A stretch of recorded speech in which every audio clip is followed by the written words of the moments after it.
yesterday since CNN broke the story. All day today, all day tomorrow on the Sunday shows. I'm going to give you a heads up what's going to be there.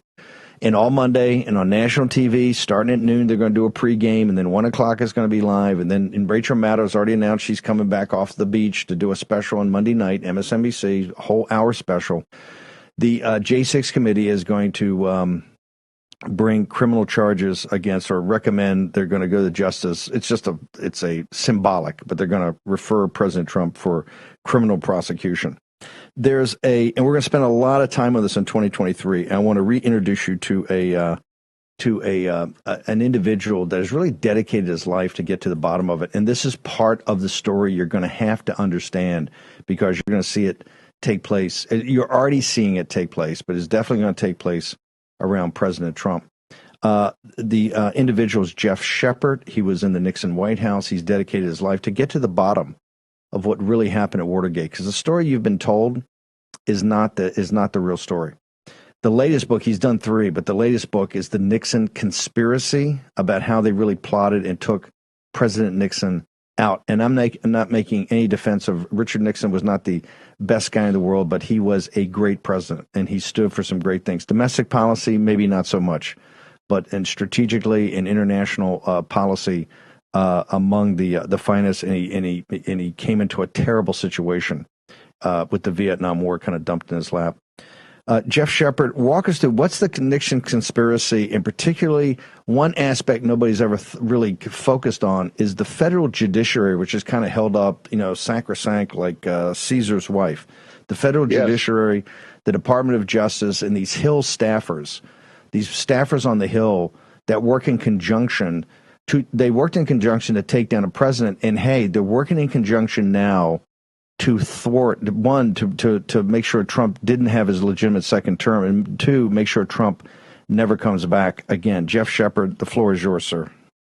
Steve, thank you for having me on. You're right. I've devoted a great deal of my life to getting to the bottom of what really happened in Watergate. And what's really brought that forward is in just the past 10 years, it's 50 years since Watergate, but just in the past 10 years, 4 caches of documents have surfaced from the internal records of the Watergate Special Prosecution Force that show, that leave a paper trail of secret meetings, secret memos, and secret coordination between the judiciary and the special prosecutors and congressional staff. And you wouldn't believe it if it weren't there in writing, but it's right there in writing. I can show, I've uncovered documents and I've posted them on my website, and they're featured in my books, that show at least a dozen secret meetings between the Watergate special prosecutors and Chief Judge John Sirica, who was running the trials, both the break-in trial and the cover-up trial.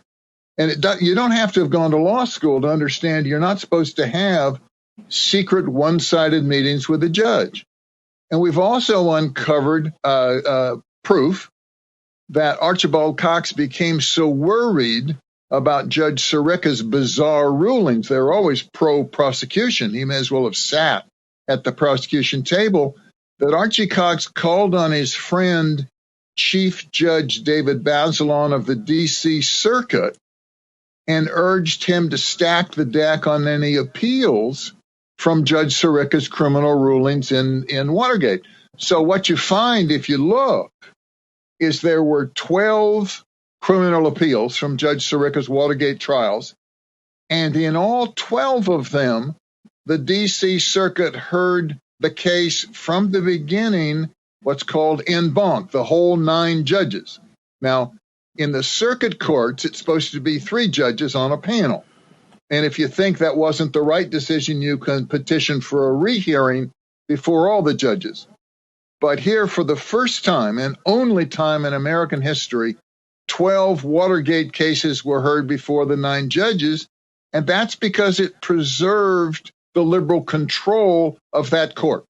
And you have this truly bizarre finding. You have secret meetings with a judge, and you have the suppression of evidence that would have been helpful to the defendants. So my Second book, the first cache came out in 2013, and these were Leon Jaworski's confidential Watergate files that he took with him when leaving office. These were government documents, not supposed to take government documents, but Leon did. And they didn't surface until well after he'd passed away, and he'd given them to his alma mater, Baylor Law School down in Waco, Texas. And you start reading them. They became public in response to my FOIA request. But you start reading them, and what he's done, he's prepared memos that describe his secret meetings with Judge Sirica. And as I say, I can show you a paper trail of at least 12 of them. And then you have this other set of memos that also surfaced around the same time, around 2013. This first set came out, and it's a series of interviews with the original career prosecutors when John Dean came in to switch sides. John Dean was the president's lawyer, but after the break-in, and everybody agrees nobody on the White House staff knew about the break-in in advance, but what sunk them is called the cover-up. It's not the crime, it's the cover-up. But John Dean was orchestrating the cover-up. So when he went to switch sides, he said, look, there's been a conspiracy. I know because I'm a part of it. I was running it. But these other more senior guys, they were involved in it too. The trouble was that wasn't the story he told when he first went in to see the prosecutors. He went in to talk about the break-in itself. They weren't convinced. The career prosecutors never agreed to give John Dean immunity. They said he was too central to the cover-up. But his story changed.